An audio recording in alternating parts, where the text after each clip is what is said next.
So we've been getting pretty good attendance, but we've been getting like a lot more traffic at this point in the semester through the recordings. So you never know what Thursday afternoon is going to bring. Yeah. Yeah, we had a reading last night for a poet and there were 6 of us. It's just so fucking awful when you do that, you know? Yeah. Opportunity. I like to ask authors if they ever got skunked though. I only had 0 people show up one time, and which is, you're just like, why am I out here? So 0 is better than 1. I've had 0 and I've had 1, and 1 is worse. One is worse. Yeah, because you have to like determine whether this person wants you to read or if you're just gonna sit and talk. Yeah. Yeah, 1 is worse than 0. That's true. 0, like I have no responsibilities. Right. I can leave. I can just like run away. Well, the worst thing is every time that happens, the bookstore owner tells you, I don't know how this happened. This never happens. We had, a self-published coloring book author, and he had 30 people. I don't know, and you're like, no, it's clearly me. And they're like, they keep trying to shake the blame off, and it just always has to land right in your lap.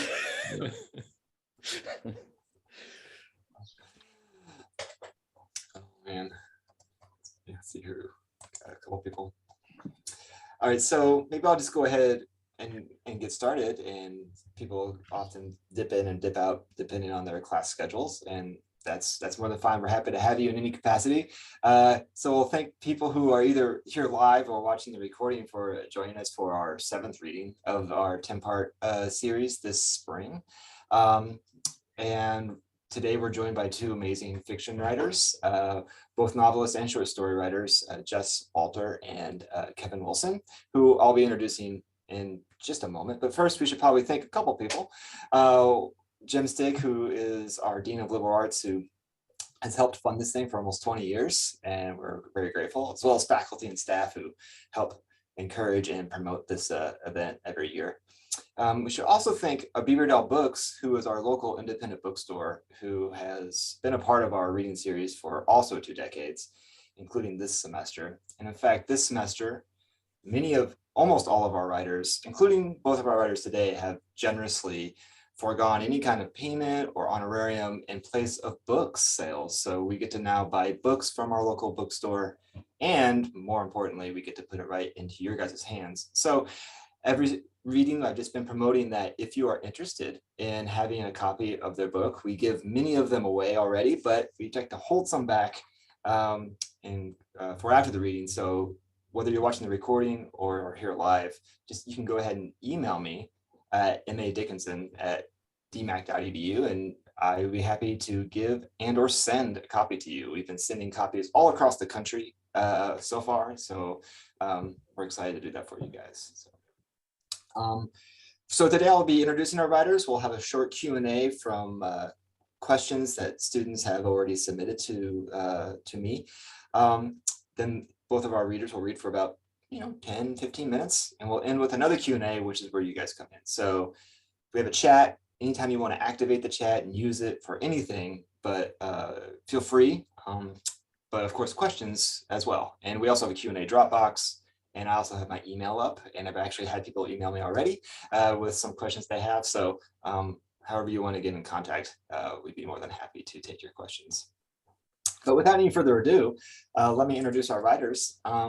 First off, we'll start off with Jess Walter, who is the author of 6 novels, including the bestsellers Beautiful Ruins, The Financial Lives of the Poets, The Zero, which was a National Book Award finalist, and Citizen Vince, the winner of the Edgar Award for Best Novel. He has 2 short story collections entitled We Live in Water and his forthcoming collection, Angel of Rome. His short fiction has appeared in Harper's, McSweeney's, and Playboy, as well as several editions of Best American Short Stories and Best American Non-Required Reading. He lives in his hometown in Spokane, Washington.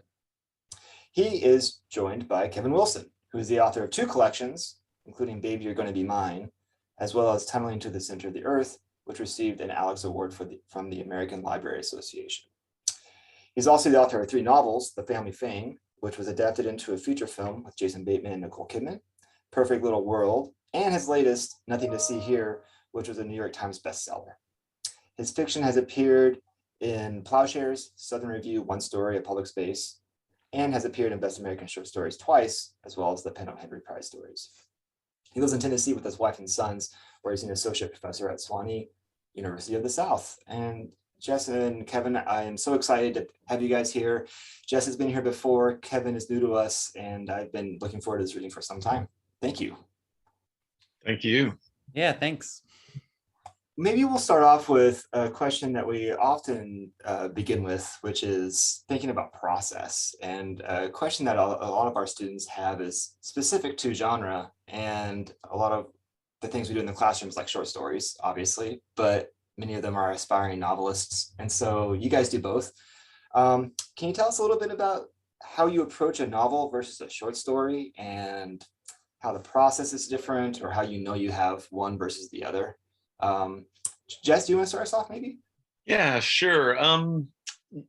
I suppose the mechanics, the sentences, all that stuff really doesn't differ that much. I mean, it's writing is writing, but I definitely feel the larger pull and weight of a novel. To me, it's 3 or 4 or 5 big ideas cohere in a way that they might be short stories on their own, but together they kind of track some larger thing that I've been thinking about.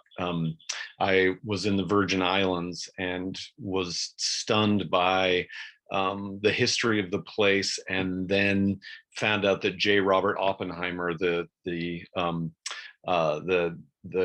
developer of the atomic bomb, spent his last years there, and at the same time found out about the desire to build a golf course on this island, St. John, this mostly isolated island. And then the third piece that made me think this is a novel was that the first eco resort went there, built by Lawrence Rockefeller in the 1940s and 50s. And to build an eco resort, they first denuded the island, took the trees off, moved all the locals to one end. And so this idea, this sort of bad idea of an eco resort with the father of the atomic bomb.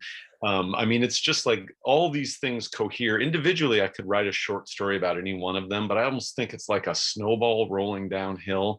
I get obsessed with it. I start researching and reading. I find myself, taking trips to the Virgin Islands and hoping I can write it off on my taxes. So it's a kind of obsessive thing for me with a novel that with a short story, often it's just that one idea, that one movement that sort of plays itself through.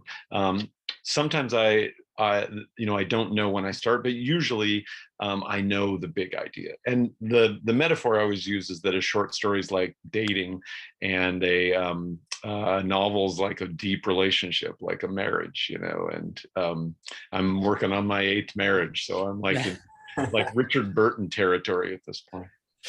As a follow-up, so you come up with like ideas first. Do you ever start off with just like not knowing where you're going and you just kind of follow the train, or can you not really do that with a novel? I've had one novel that was voice driven that way. I heard a voice.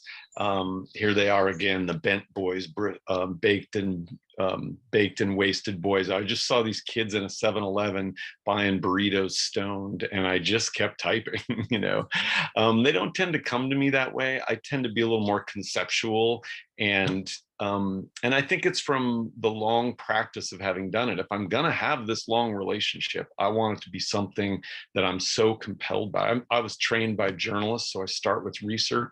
Trained as a journalist, so I start with research. I want to immerse myself in the world and know that it will sustain this long, this long work. And so usually I'm sort of conceiving it while I'm trying to find the voice, but it doesn't feel like a novel until I can hear it.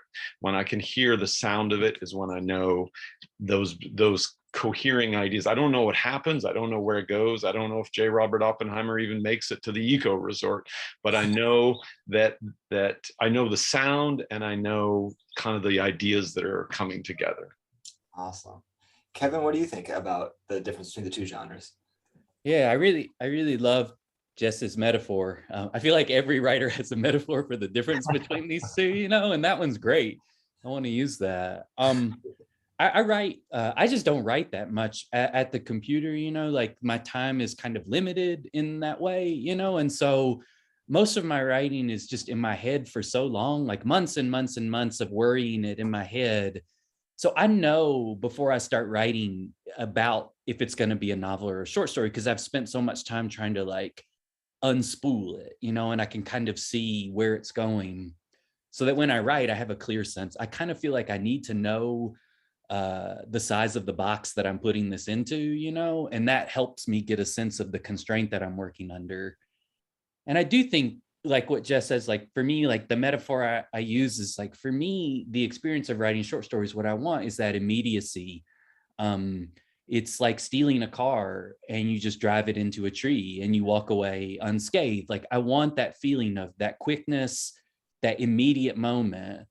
And like a novel is buying a car at a very reasonable interest rate and like driving it cross country and realizing like, look at all this space, like look at all these places I could go to now that I have the time to like pursue it, and that it's all that same momentum, but you have a lot more space to kind of explore those things. So that's kind of how I do it, and I moved from short stories to novels. And for me, like one of the struggles of the novel really was like, do not crash this car. Like you can't crash it too soon. I kept wanting to make everything be an individual short story, made up of chapters. And it doesn't really work like that. I had to like really buy into the idea that I was going to accrue and build up momentum the longer I went.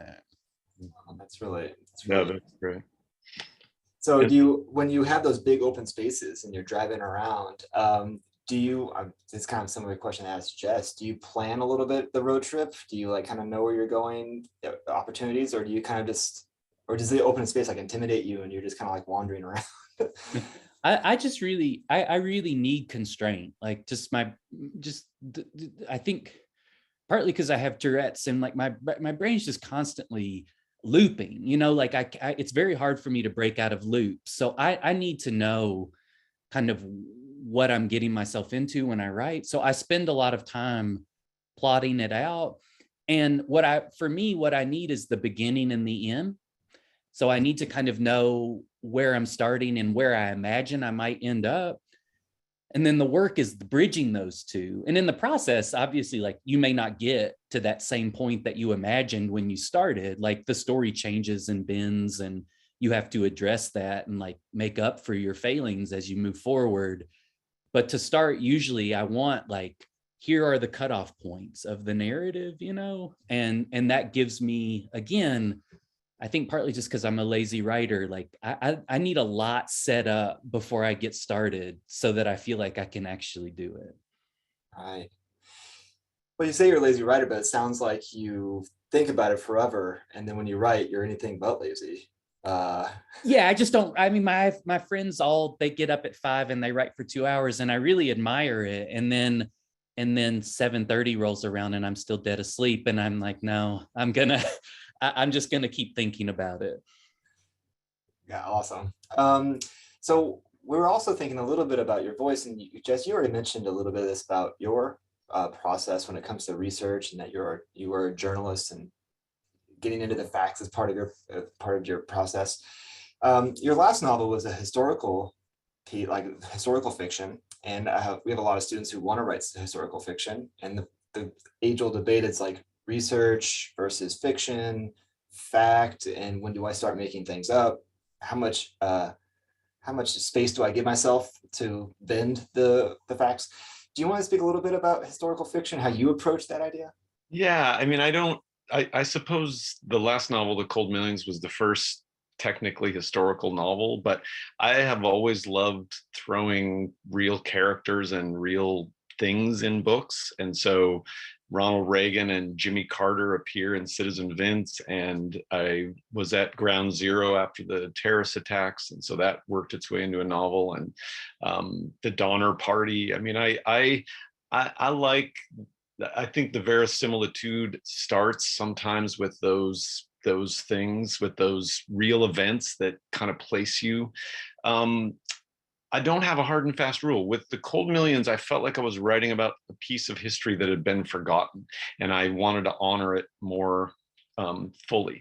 The labor wars of the West, because of the stain of communism, had sort of drifted away. So you had these incredibly heroic figures like Elizabeth Gurley Flynn, who I felt like history had forgotten. And so in that case, I felt like I wanted to honor them by having those parts of the story be as accurate as could be. So I imagined that the real story was like these fence posts, and I was going to honor the real fence posts. I wasn't going to change what happened to her, what happened to the police chief, John Sullivan, but the fence could be as wild and as fictional as I wanted. The fence involved my fictional characters, Gig and Rye Dolan, but where they bump up against the fence post, I wanted that to be the real story. So Elizabeth Gurley Flynn's speeches come from, her real work. I think a book that really meant a lot to me was Ragtime by E.L. Doctorow, and just the voice of that. It's a kind of documentary poem. I don't even know how else to describe it. It's just gorgeous. And I a few books like that, Hilary Mantel's books, I found myself looking at and saying, where is this balance? But I think it's different with every story you approach, and with the one I'm approaching now,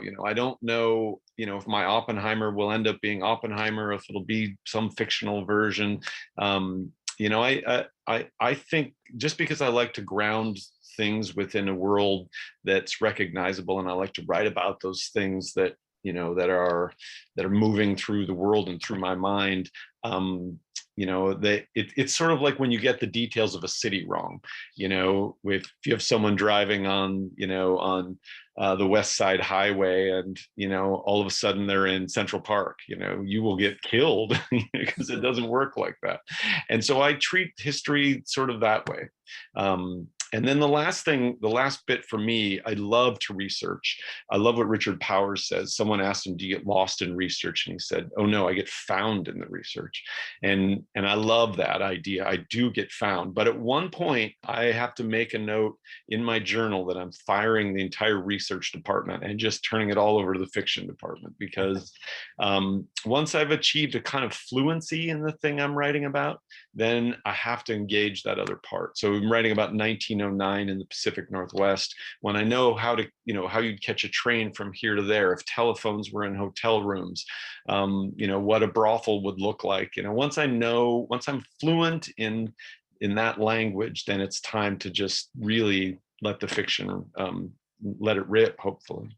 Yeah, that's what a lot of our conversations about this has to do with, like research and how much you get kind of like fall into it, right? And totally. Finding that balance of like not making a Wikipedia page, but right. Also No, and I think that that's why a book like Ragtime is so illustrative, because the thing he brings to it with voice and scope and is it's just marvelous. And so I was terrified to write historical fiction, because it didn't seem like it was in my wheelhouse. But there are always amazing examples, to sort of use as your North Star.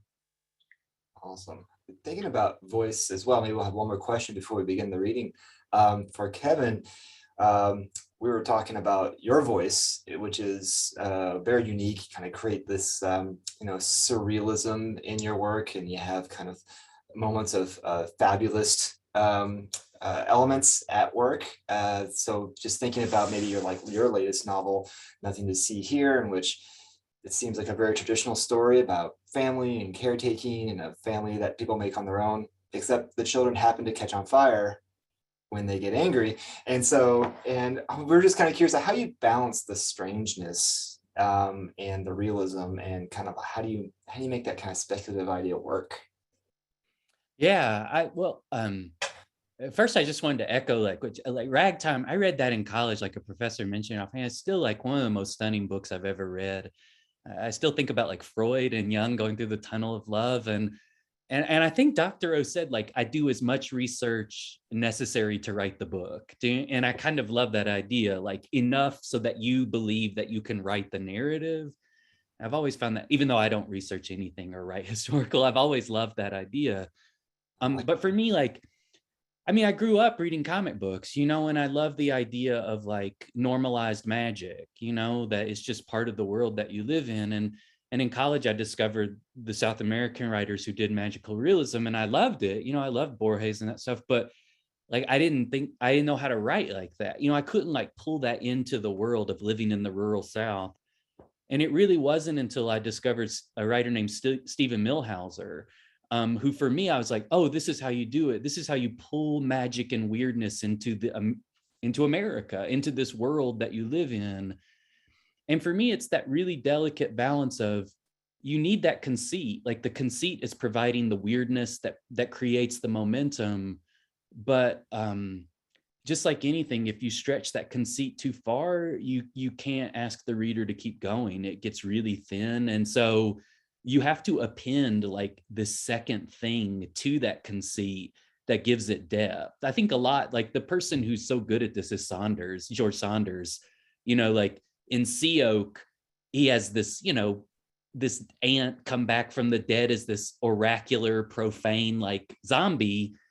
And that's all fine and good, but like he appends to that, like it's really just a commentary on the crushing nature of poverty, right? Like the inescapable nature. So once he strengthens that weird conceit with something that's like hard and fast, you know, that you can hold on to, the story works. And so for me, I want those children on fire. I'm obsessed with bursting into flames, but I can't like expect the reader to like care about it as much as me.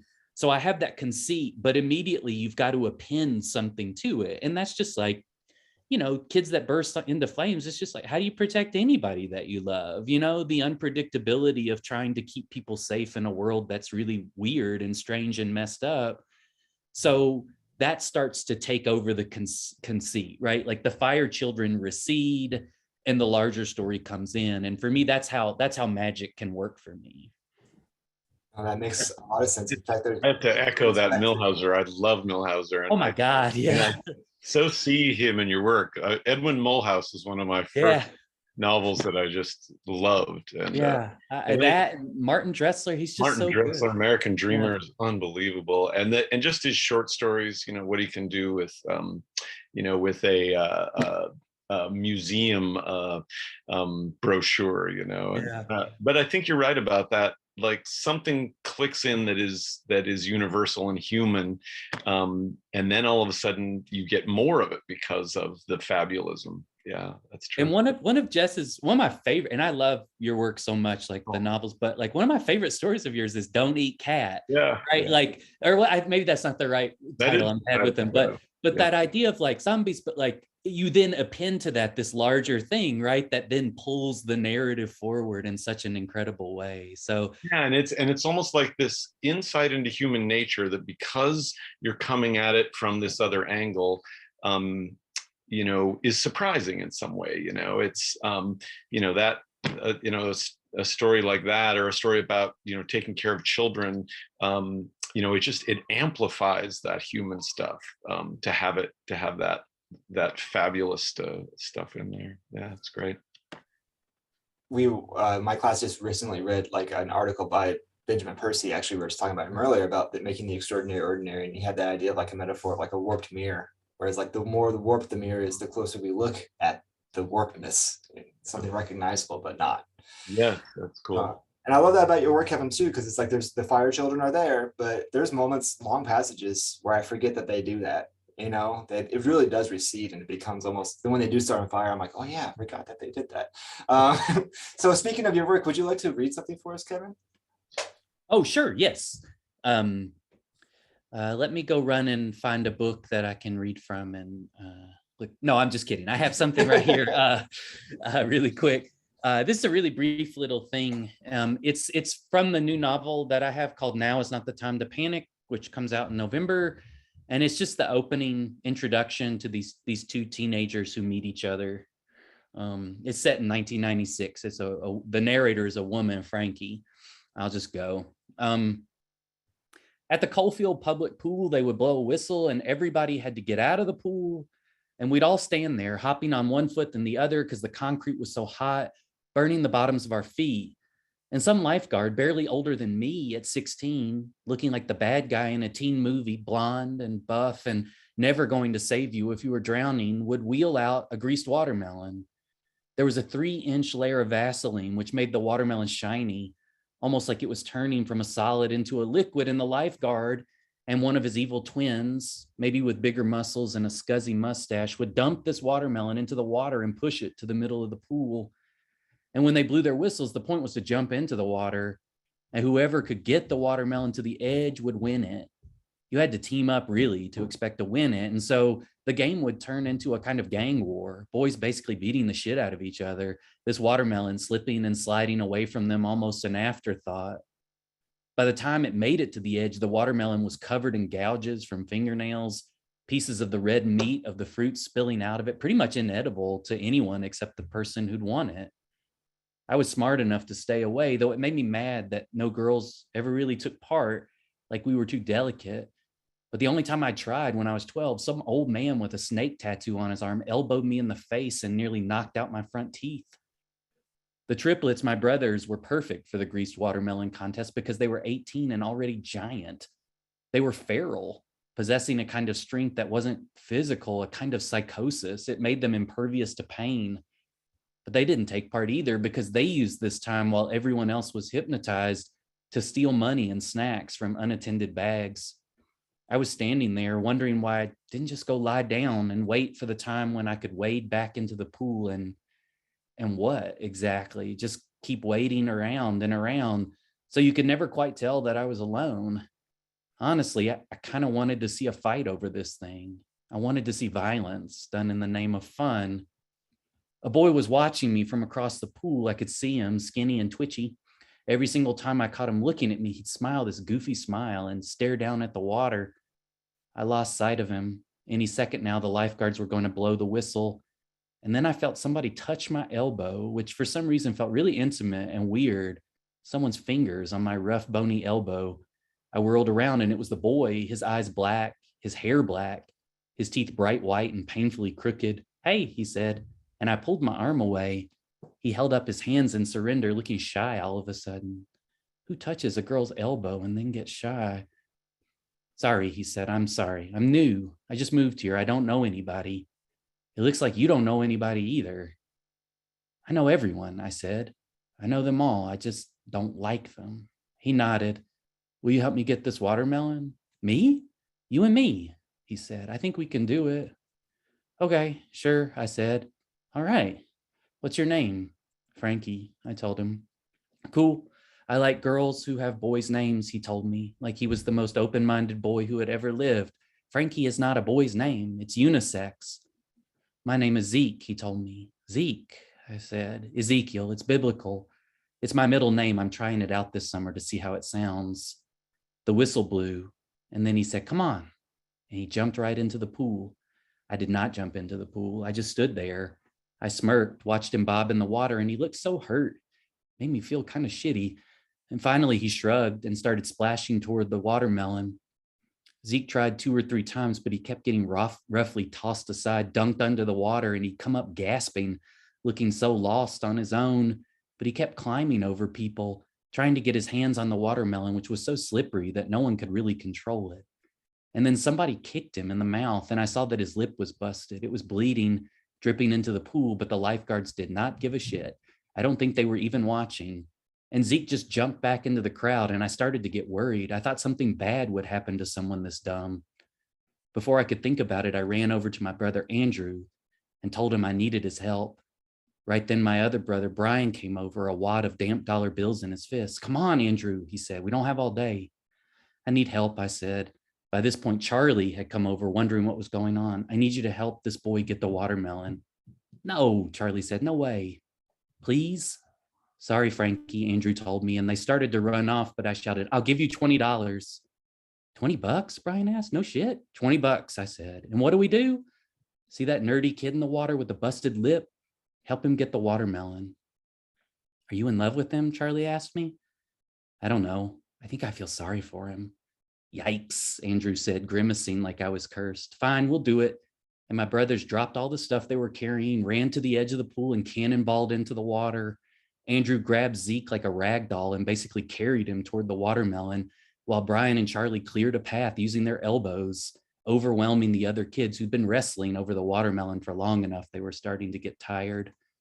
When they got possession of the watermelon, Andrew threw Zeke onto it and the triplets pushed him to the edge, Zeke's mouth dripping blood onto the Vaseline. And it was over. Zeke had won. The lifeguards blew their whistles. The other kids acted like they didn't care.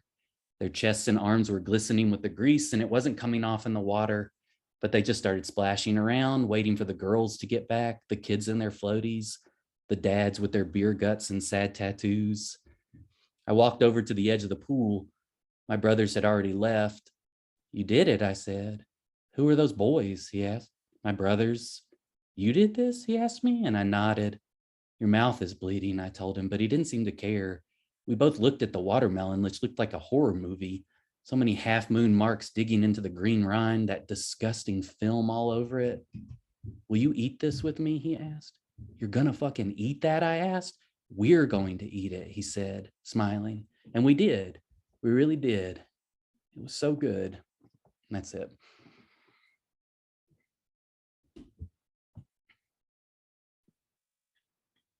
Oh, thank you so much. I love that ending. That's what I was saying. I appreciate that. Jess, would you like to share your work with us too? Yeah, sure. Reading a short story from my new collection, The Angel of Rome, which comes out in June, also very short. This one is called Cross the Woods, and I have to warn you, it has some foul language, actually quite a bit of it. Cross the Woods. Oh, that Peter Pan hit and run prick, thoughtless asshole. Not that she was surprised. Marcus was a bolter, a runner. He always left in the dark. She used to tell friends it was like dating Houdini. Maggie could cuff him, straitjacket him, lock him in a steamer trunk, and at 3 a.m., the idiot commitment phobe would still find a way to tiptoe out into the night, belt undone, shoes in hand. Yeah, I'm not big on good mornings, he said early on. Shorthand for I'm probably going to keep fucking other women. So it wasn't that she was surprised to wake up alone. She knew last night what she'd known when she met Marcus, that he was immature, a bartender self-described as not into relationships. That was okay 2 years ago. In fact, after 18 months of shotgun marriage to Dan and another year of separation, reconciliation, and divorce, the last thing Maggie had wanted was another lousy husband. And so Marcus's casualness had been the point, the ease, the lack of commitment.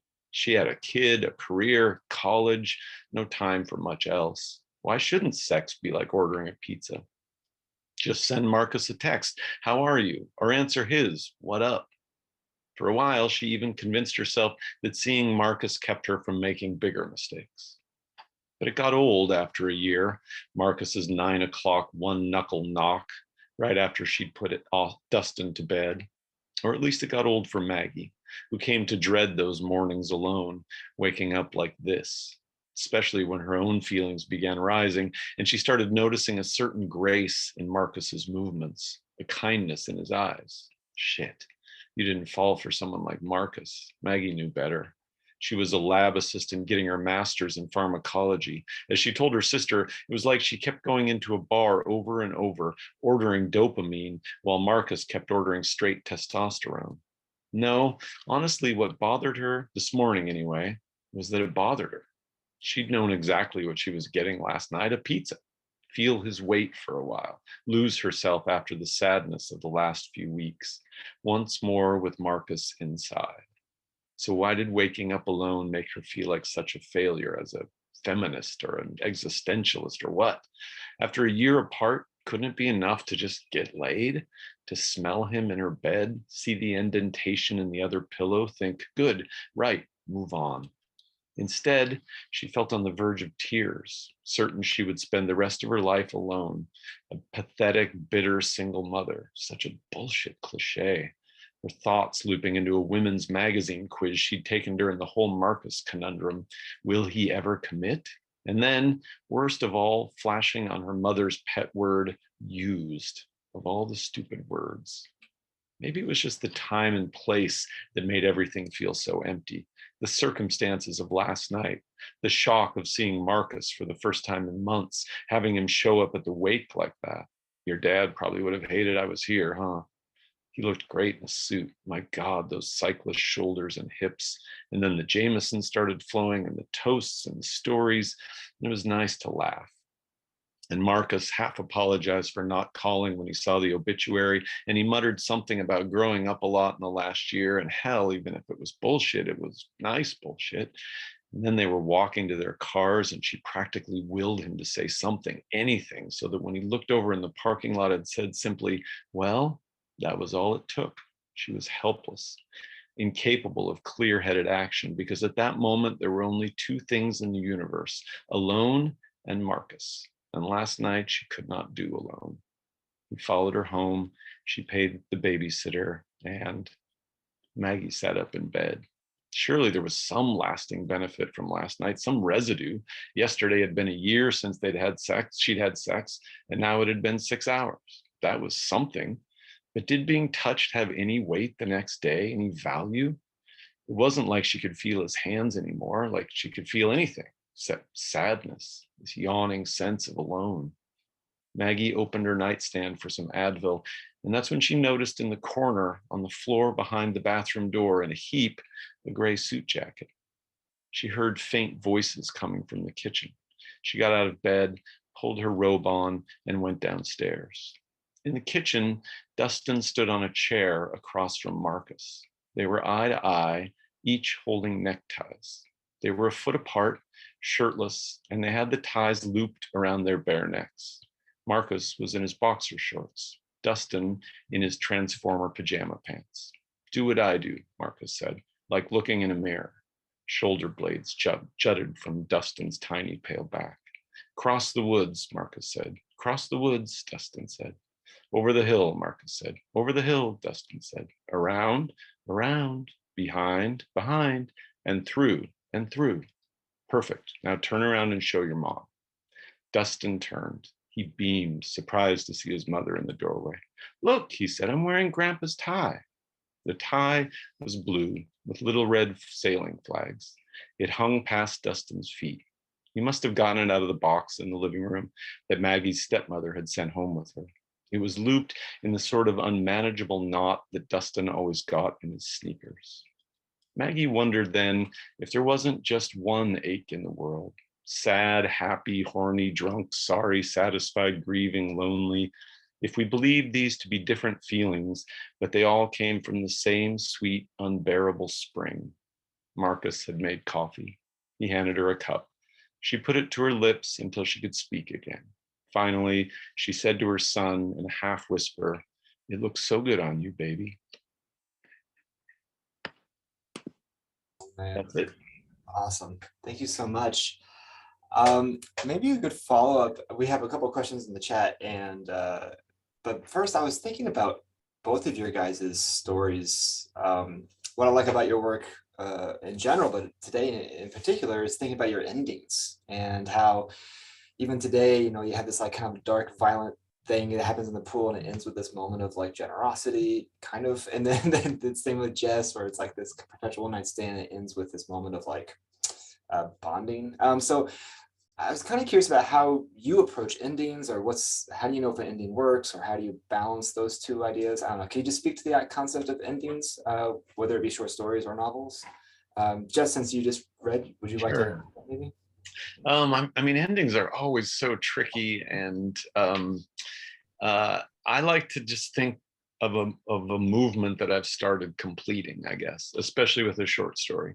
You know, this idea of, you know, a woman at her father's wake, hooking up with her old kind of worthless boyfriend, and then not overselling it, but just having a kind of moment of, you know, transcendence, you know, connecting those things, the death of the father, the son, and you know, this boyfriend who's spent so much time letting her down. And I have to say, I didn't really know what was happening. You know, this was just one of those voice stories. I just had seen that very magazine, Will He Ever Commit?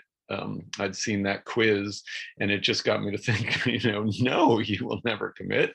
I know this guy, you know, I know my brother is like a 1960s astronaut, you know, he's not going to commit. He's a bachelor.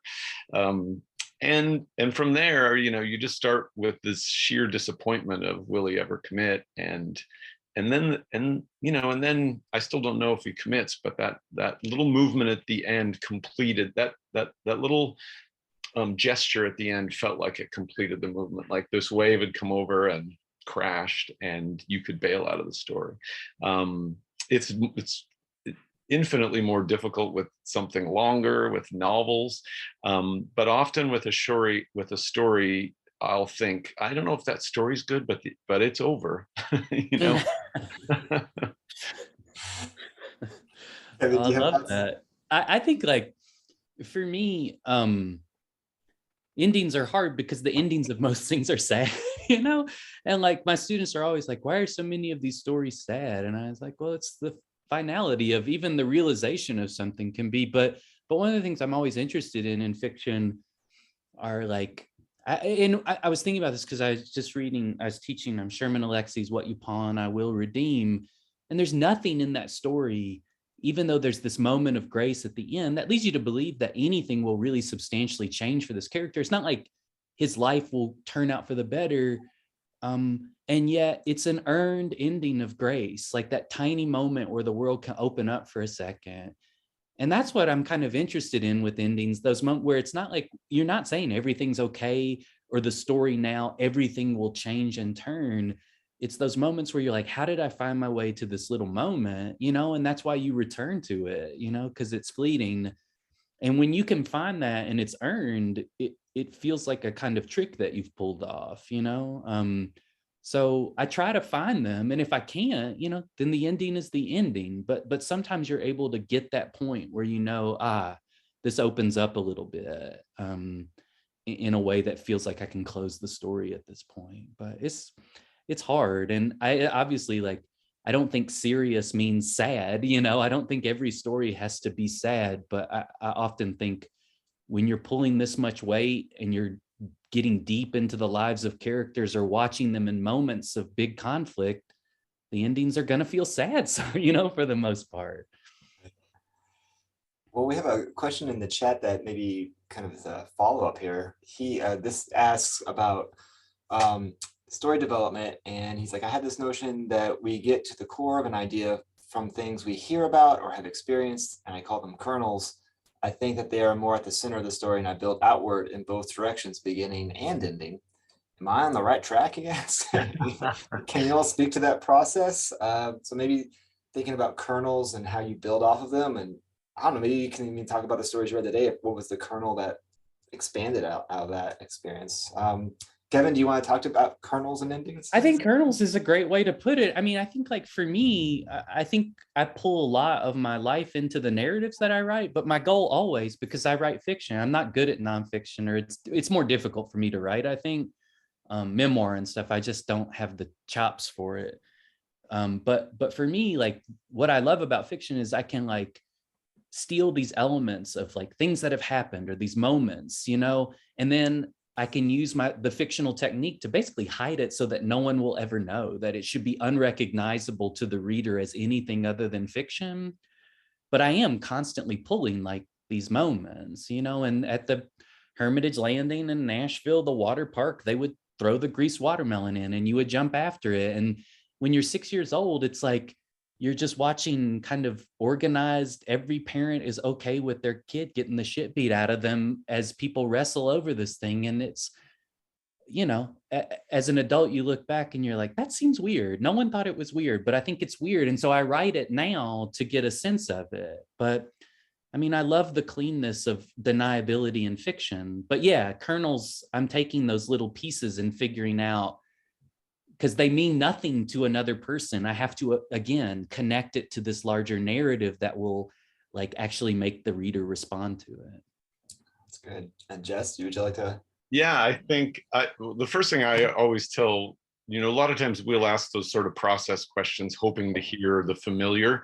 And so I always say, yeah, I have a staff that does all the research, and then they write it in French on drywall, and I tear the drywall down, and then I rebuild it on the other side. So, just so there's nothing recognizable. But I do think having that metaphoric idea, I think my kernels are sort of like the garbage that magpies pick up. Like my office is full of little candy wrappers and peanut shells, and it looks like nothing to anyone else. But to me, it's a novel about, ecology and the atomic bomb and the Virgin Islands, and it's all these little strands. And I think my novel Beautiful Ruins is probably the most obvious example of that. It's like, yeah, of course the Donner Party belongs with Cleopatra and Hollywood, and I mean, those little things that you pick up. And I think it's great to have confidence in those kernels and those pieces that are driving you and pushing you. There's something in there that you're looking for, something of meaning and value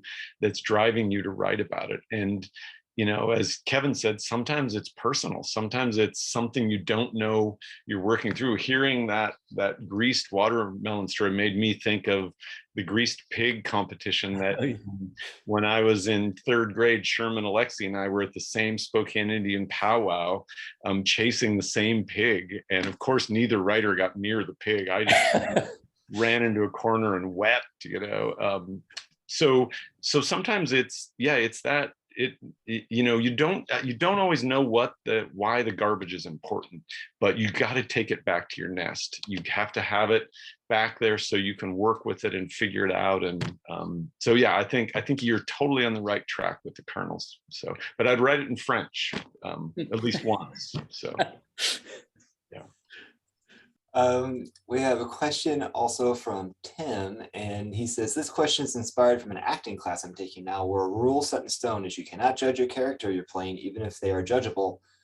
How much do you judge your characters when you're writing? Do you judge them, or, what do you think about that? Maybe Jess, you can begin. Sometimes when you start out, you have a flattened version of them until you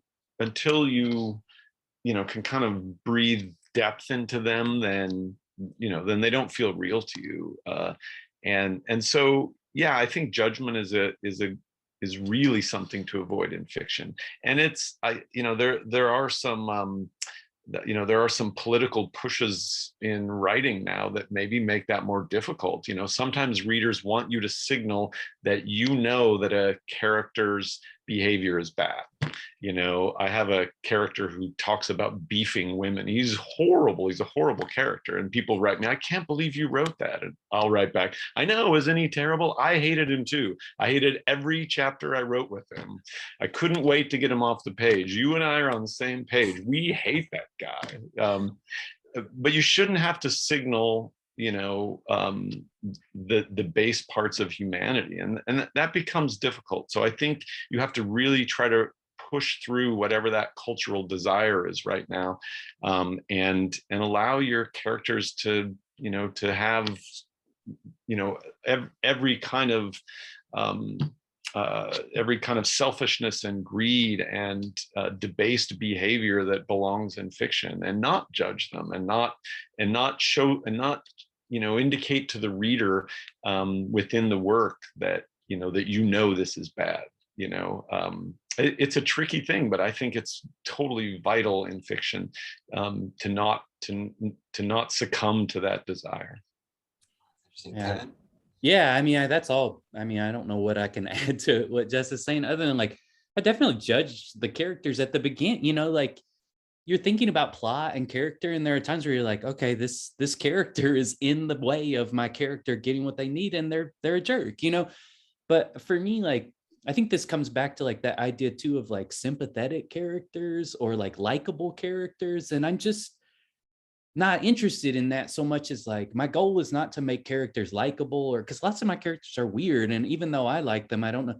I'm just trying to make them understandable. And the only way I can make them understandable to the reader is to give them depth and to make them understandable to me.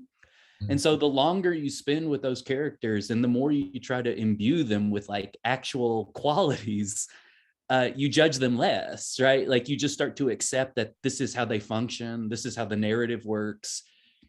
and I move past it. You know, if I can figure them out, that's more important to me. Ultimately, if I figure them out and I don't like them, I'm okay with that. I don't think that matters as much. But it is a tricky thing, and it's a tricky thing as an author.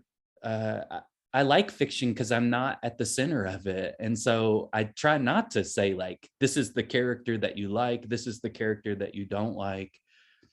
I want to stay out of it as much as I possibly can. I'm doing the work on the page, and then I want to step away. I always loved what Kurt Vonnegut said, give your characters something to want, even if it's only a glass of water. And I think sometimes when you're writing a character you can't quite connect with, finding some place where you recognize the desire in them. I had a pretty villainous character in The Cold Millions, and there's one point where he's about to be killed and he misses his grandson.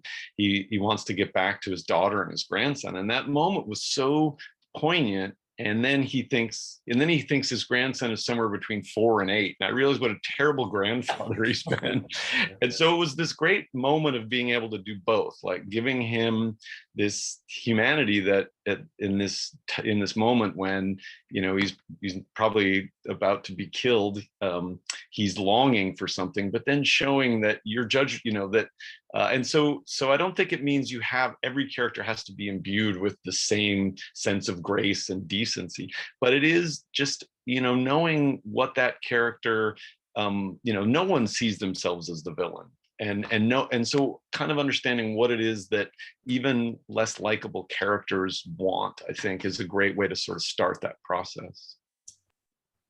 Yeah, that makes sense. And I think actually both of you, and this is a question that we're asking in one of our classes, is thinking about humor. And I think both of you guys, you're talking about how you have like maybe villainous characters or characters who aren't acting very appropriately, but they're also, we can't wait till they get back on the page because they're the most fun, or they're the like and so I was kind of curious about how humor works in your fiction. I think both of you guys' work is kind of funny in various ways, and that's part of the joy of them.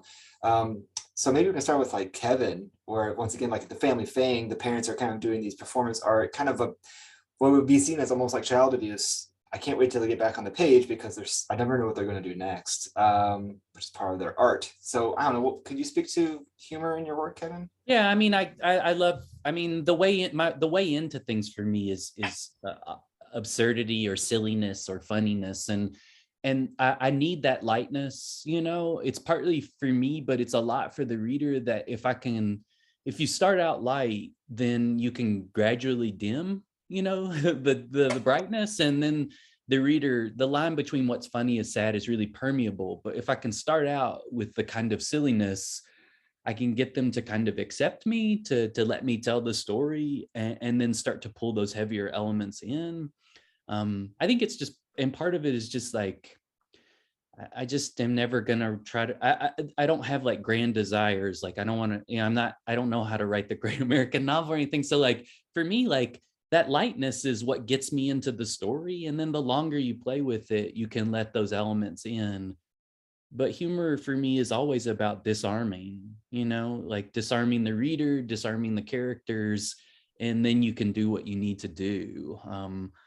But also, I just love humor. Like I grew up, my parents they had all these Richard Pryor albums, and I was like 8 years old listening to like Richard Pryor's Wanted, and it was incredibly inappropriate. And I mean, he's talking about like burning his face off, freebasing cocaine. I had no idea any of what he was talking about, but I loved listening to the rhythm and cadence of his voice and then the laugh. You know, I could almost figure out the jokes just based on rhythm and cadence and then the response. And that became really helpful for structuring sentences, you know, that you can get the rhythm and cadence to be light and invite the reader in, and then you can kind of detonate it when you need to. And that's just stylistically really helpful for me. I love that idea of like how humor and sadness are very permeable sometimes, and that's so true. Jess, do you want to speak to this? I mean, I think that's so well said, and I also think humor is not to me a technique, but the way I see the world. You know, I mean, I'm accident prone. I'm just I got a stick in this eye when I was 5, and I had to wear an eye patch, and I was constantly breaking bones and falling over. And a pattern of accidents is comic, it just is. And so if you live to see vanities punctured and plans upset, I think it just gives you this longer perspective of the world. And so when I'm, imagining the eco resort at St. John in the Virgin Islands, the first thing I imagine is J. Robert Oppenheimer, decimated by cancer, walking in and sitting at the bar, which is in an old slave quarters on, it's just horrible stuff. And he sits down at the bar. He's been disenfranchised from the American government because he's questioned his own work developing the atomic bomb. He's just got he has single-handedly brought about the end of the world. He is all of us. Every time we start our car, we're tiny little Oppenheimers. And I just imagine him sitting at the bar and this 1960s bartender saying, "Let me guess, lady troubles." And for some reason, to me, that is the the philosophy of life. It's and so it isn't that I start with jokes and hope that it's funny. I think it's the accurate way, and it tends to be the fiction that I love. I remember being so intimidated by Nabokov and then just thinking, oh, he's just funny. He's puncturing these professors' vanities. And so I think that's kind of where humor starts. It's a way to see the world. I also think it reveals humanity. It connects us in a way. I wrote a story about 2 meth addicts trying to pawn a giant television. And it's like the Odyssey. They have to get a wheelbarrow. It's called Wheelbarrow Kings. And they finally get the wheelbarrow to the pawn shop. And it's one of those great big rear projection televisions. And the pawn shop owner takes them in and shows them a whole walls full of flat screens. And it's like, it's worthless, the day you spent. And the 2 guys and I didn't realize this, but the 2 guys are walking along later. I thought, what a horrible, sad story I've just written. But then they just burst into laughter, recounting all their adventures. And one of them says this thing that I just thought was kind of marvelous. He says, while we were doing all this, we weren't laughing, but now it seems so funny. And the other one says, maybe remembering is better than living. And that wisdom that rose out of that moment and connected those 2 guys that you drive past and pay no attention to felt so true to me. And so I also think it's where I connect with humanity. Everyone that I like is funny. The people I tend not to like are the self-serious ones. And it cuts across class and education and everything. And so those are the characters that I find myself drawn to, those who know that we are foolish and that, all of our vanities will go to dust one day. I think we had time for maybe just 2 more questions, and they're big, so take them for what they are. But one is just thinking about process in general. You guys have different processes from what I've heard from your own previous interviews and stuff like that. And I think it'd be great to hear that there's no one way to write. So Kevin, can you give us just a little bit of the actual practical process of how you come to the page? Yeah, I mean, again, to my mind, one of the things that's been really rewarding the more you talk to other writers is that everyone has their own thing, and a lot of it is instinctual, and it's only after the fact that you start to connect it to craft, but at the beginning you're it just seemed like a fun thing to do, and only later you're now it lets me. So process is a lot of times it's looking at game film after the fact, it's where you see it all come together, but it's just instinctual, really. And so for me, it's just I have to worry the story in my head over and over. I loop constantly. And so that scene, I'm just thinking it, okay, here it goes. They're at the pool. This is going to happen. This is going to happen. And then I just start over. They're at the pool. This is happening. Okay, but then maybe this. And I just do that over and over. And my head's just always spinning. And then I start writing it in my head, I start thinking of sentences, the little snatches of the sentences. I'm okay, the first line will look like this, this, this, this. And there's a point where you just your brain just can't hold anything anymore, And so then that's when I know it's starting to exceed my ability to hold it together in a coherent way. and then I write, and then writing, I'm like, I get a little momentum because I think I've thought it through enough, and I start writing and I'm like, all right, even though I don't quite know yet, I'm hoping this momentum will let me, as I put it on the page, just keep going without stopping, to get me past those humps where I think I might be encountering resistance,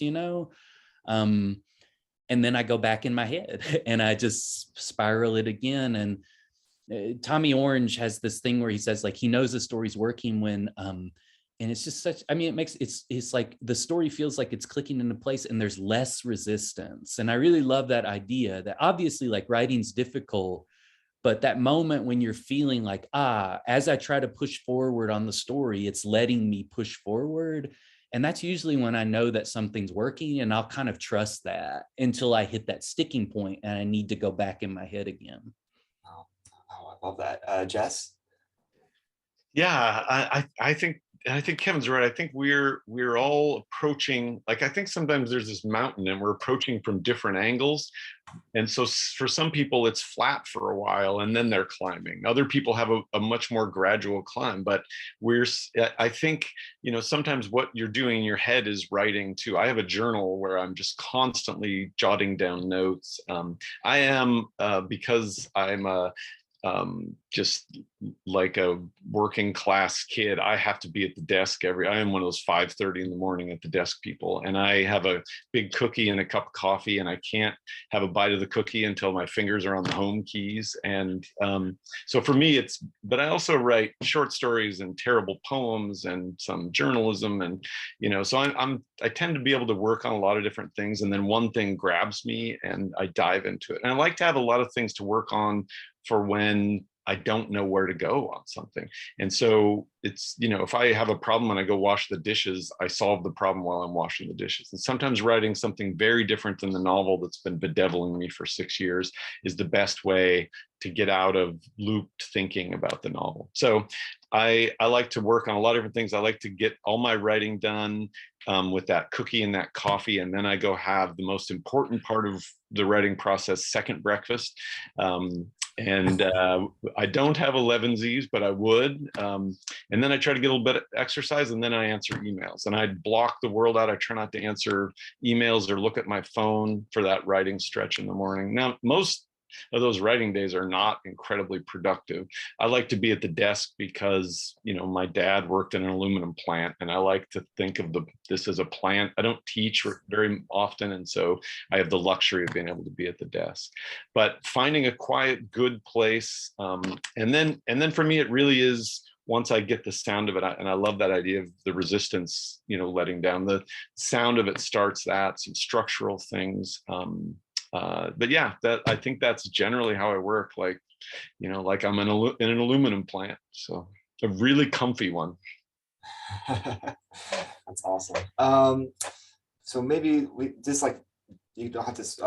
This is like too big of a question to even try to like ponder, right? But maybe we can think about you guys are both big readers, obviously, and the reading life. You've already given some good recommendations during this reading. Who would you say is like maybe one or two people who are your influences? And you've already touched upon this a little bit, but maybe we can end with nodding towards other authors here. Kevin, who would you say is your influence besides Millhauser? Yeah, so the two big ones for me that I come back to again and again are Shirley Jackson and Carson McCullers. And Carson McCullers for me is the big Southern writer that I connect to more than Faulkner, more than O'Connor.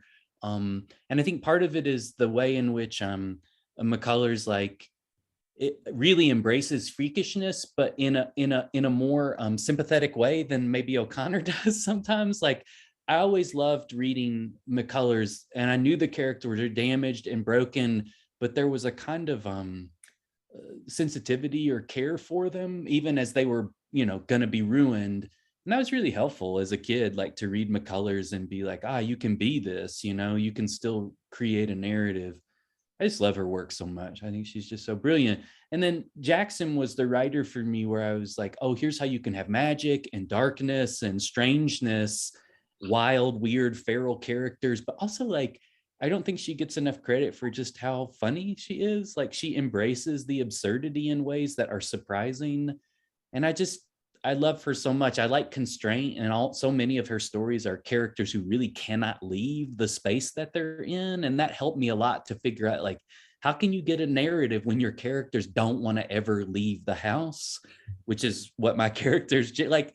Nothing to see here. They just have to live in a guest house for a summer. Like, they rarely go anywhere, and I like that challenge of, like, what happens when you have to live inside of yourself, and that's the story. What kind of charge can you get? So for me, those two were the ones that really opened up. And maybe I don't write like them, but they opened up what I thought I could do, maybe. That's awesome. Jess, would you like to give us your thoughts? Yeah, I love that idea that you don't always write like them. I used to imagine that I would, that my own idea of writing was like the Catholic Church, and I had like a trinity of three, and then a million saints, and the saints always change, but the three would change too. And so when I was young, it was Vonnegut, Joan Didion, because of just the clarity of those sentences. And that third position was always changing. It was Gabriel Garcia Marquez for a while, because I just thought 100 Years of Solitude just made me see in 3 dimensions all of a sudden. And then DeLillo worked his way up in there, and Cormac McCarthy tried to get in, but I edged him out. And then, so that third spot is always like the Holy Ghost is always just being fought over, and it might be Alice Munro for a while, and I'll just walk around in this, and it's my favorite thing is to just be so in love with a new book that I think, and that's how it was when I started reading Doctorow. I'm like, no, Doctorow, kick all those other people out. I just read Hamnet by Maggie O'Farrell, and I was just like, talk about what you can do with history and with literature, and that just tore me up. Shuggie Bain did the same. So I love to just be as promiscuous and just fall for new books all the time. And I think that's the joy of being an author. That's awesome.